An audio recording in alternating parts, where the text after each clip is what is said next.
अच्छा, भारत को बांटने वाले, भारत को जोड़ने वाले कम से कम भारत जोड़े की बात तो कह रहे हैं। ये राक्षसी विचारधारा के जो लोग हैं, इनका गठबंधन है वो नापाक गठबंधन है। राहुल गांधी के बयानों में, उनके चरित्र में, उनके व्यवहार में परिवर्तन होता रहता है।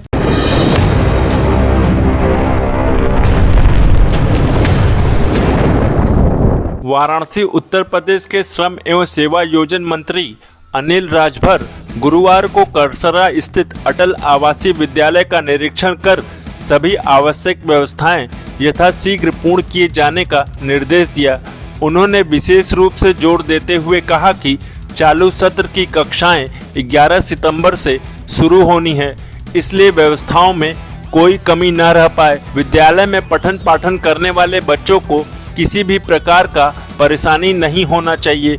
उन्होंने मौके पर मौजूद कॉन्ट्रैक्टर को शेष कार्य को युद्ध स्तर पर अभियान चलाकर तत्काल पूर्ण कराए जाने हेतु विशेष निर्देश दिए। मंत्री अनिल राजभर ने बताया कि विद्यालय में विश्व स्तरीय व्यवस्थाएं सुनिश्चित कराई गई हैं। 12 एकड़ में क्षेत्रफल में विद्यालय एवं हॉस्टल का निर्माण कराया गया है।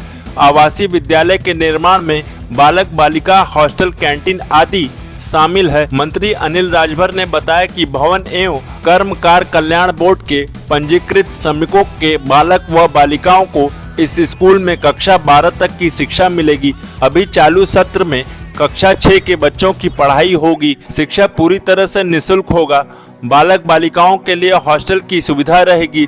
इस स्कूल में 500 से अधिक छात्र छात्राएं शिक्षा प्राप्त कर सकेंगे। गौरतलब है कि भवन एवं अन्य कर्मकार कल्याण बोर्ड के अंतर्गत पंजीकृत निर्माण श्रमिकों के बालक बालिकाओं हेतु वाराणसी मंडल में यह अटल आवासीय विद्यालय बनाया गया है। उन्होंने बताया कि विद्यालय में स्मार्ट क्लासेस लगाए गए हैं। बच्चों की पढ़ाई के लिए सभी तरह के अत्याधुनिक सुविधाएं होंगी। बच्चों का कौशल विकास भी निखारा जाएगा। सबसे बड़ी बात होगी कि इस स्कूल में बच्चों के लिए रुचि को ध्यान में रखकर अध्ययन की व्यवस्था होगी। अनाथ बच्चे, दिव्यांग माता पिता के बच्चे, असहाय बीमारी से ग्रसित लोगों के बच्चों को निःशुल्क शिक्षा दी जाएगी। निरीक्षण के दौरान एमएलसी हंसराज विश्वकर्मा, पूर्व विधायक सुरेंद्र नारायण सिंह, मुख्य विकास अधिकारी हिमांशु नागपाल सहित श्रम विभाग के अधिकारी एवं अन्य लोग उपस्थित रहे। देखिए, कामगारों की जिंदगी में बुनियादी परिवर्तन लाने के लिए माननीय प्रधानमंत्री जी की प्रेरणा से उत्तर प्रदेश की सरकार उनके श्रमेव जयते के नारे को चरितार्थ कर रही है। कामगारों के बच्चों को पढ़ने के लिए हमने एक नवोदय के तर्ज पर अटल आवासीय विद्यालय बनाने का फैसला किया और मैं ये कह सकता हूँ कि पूरे देश के अंदर आपको इतना बढ़िया बुनियादी सुविधाओं के साथ शायद ही कोई शिक्षण संस्था मिले। ये हमारे मुख्यमंत्री जी की भी महत्वाकांक्षी योजना है और निश्चित तौर पर जब यहाँ से हमारे कामगार, हमारे श्रमिक, हमारे मजदूर के बच्चे पढ़ के निकलेंगे तो उनको जो हम लोगों का सपना है, प्रधानमंत्री जी का सपना है कि कामगार का बच्चा भी आईएएस बने, आईपीएस बने, डॉक्टर बने, इंजीनियर बने, देश की सेवा करे, मुख्य धारा से जुड़े, मैं समझता हूं कि प्रधानमंत्री जी का संकल्प भी पूरा होगा और ये एक बहुत बड़ी योजना है। 11 तारीख से हम सत्र की शुरुआत भी करने जा रहे हैं। बच्चों को हम लाएंगे, इस वातावरण में उनको हम रखेंगे और हम लोगों ने आग्रह भेजा है पूज्य प्रधानमंत्री जी को, उनका जब भी समय मिलेगा तो हम सब लोगों की, पूरे उत्तर प्रदेश की सरकार की ये इच्छा है।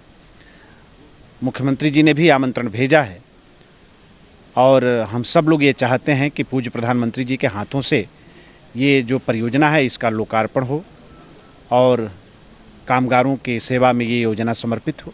अच्छा, भारत को बांटने वाले, भारत को जोड़ने वाले कम से कम भारत जोड़े की बात तो कह रहे हैं। जिन लोगों के सर पर भारत के विभाजन का पाप हो और जिन लोगों ने भारत माँ को 2 हिस्सों में 3 हिस्सों में बांटने का जिन लोगों ने पाप किया हो, वो आज भारत जोड़ने की बात कर रहे हैं। तो ये और कुछ नहीं है, ये मोदी जी का भय है। असल में मूल चीज़ तो बदल नहीं सकता आदमी को।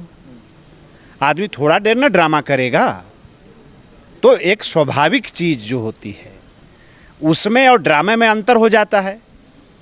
और इसलिए आप देखते होंगे कि राहुल गांधी के बयानों में, उनके चरित्र में, उनके व्यवहार में परिवर्तन होता रहता है। आज जनता इस बात को बहुत अच्छी तरीके से जानती है, इनकी नौटंकी को पहचानती है और बहुत अच्छी तरीके से जनता इन बातों को जानती है। और इसीलिए भारत की जनता उन लोगों को बार बार जवाब दे रही, लेकिन वो लोग सुधरने वाले नहीं हैं। 2024 में फिर से बहुत ही प्रचंड बहुमत के साथ पूज्य प्रधानमंत्री जी की सरकार फिर से वापस आएगी और ये लोग ऐसे ही ड्रामा करते रहेंगे। कोई टक्कर नहीं है, इसलिए कि इनका गठबंधन है वो नापाक गठबंधन है, दोहरी मानसिकता का गठबंधन है और देश को बनाने के लिए गठबंधन नहीं है। पूज्य प्रधानमंत्री जी देश को बना रहे हैं, आत्मनिर्भर बना रहे हैं, भारत को विकसित राष्ट्र बनाने का उनका संकल्प है और उसके खिलाफ ये गठबंधन है। तो जनता स्वीकार करेगी क्या? इनके गठबंधन की कहीं स्वीकार्यता जनता के बीच में नहीं है।